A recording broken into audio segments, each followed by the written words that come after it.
Ankleshwar ST ડેપોના platform number 8 ઉપર bus park કરતા ડ્રાઈવરને અપશબ્દો ઉચ્ચારી 3 વિદ્યાર્થીઓએ માથાકૂટ કરી માર માર્યો હતો।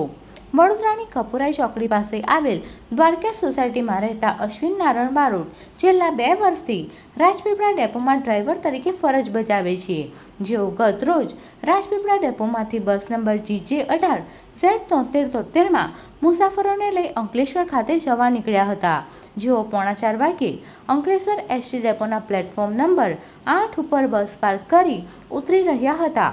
તે દરમિયાન 10 જેટલા વિદ્યાર્થીઓ આવી અપશબ્દો ઉચ્ચારી તું રસ્તામાં અમે હાથ કરીએ છીએ તો કેમ બસ ઊભી નથી રાખતો કહી જતીન કુમાર રમેશ વસાવા, હિતેન્દ્ર કુમાર શશિકાંત વસાવા તેમજ પ્રદીપ કુમાર સના વસાવાએ ડ્રાઈવરને ઢીક્કાપાટુનો માર મારી ચાલુ ફરજ દરમિયાન જાનથી મારી નાખવાની ધમકી આપી જતા રહ્યા હતા।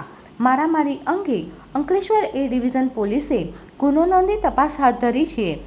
પોલીસ સૂત્રો પાસેથી આ માહિતી આજે બપોરે 1 કલાકે સામે આવી હતી।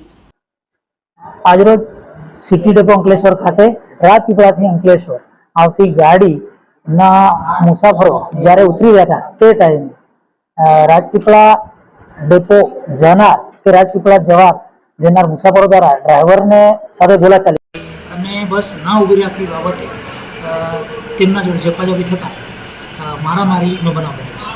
સદર બનાવ બાબતે તાત્કાલિક સ્થળ પર અમારા ટીસી સુપરવાઇઝર જઈ અને ડ્રાઈવરને છોડાવે છે અને એમને ઈજા થતાં 108 દ્વારા એને હોસ્પિટલમાં સારવારથી દાખલ કરવામાં આવે છે। સદર બનાવ બાબતે જે મારીમાં સંડોવાયેલા હતા એ મુસાફરોને અમે અટક કરી પોલીસ સ્ટેશનને જાણ કરેલ છે અને અમારી કાર્યવાહી આગળની પોલીસ ફરિયાદની કાર્યવાહી ચાલુ છે।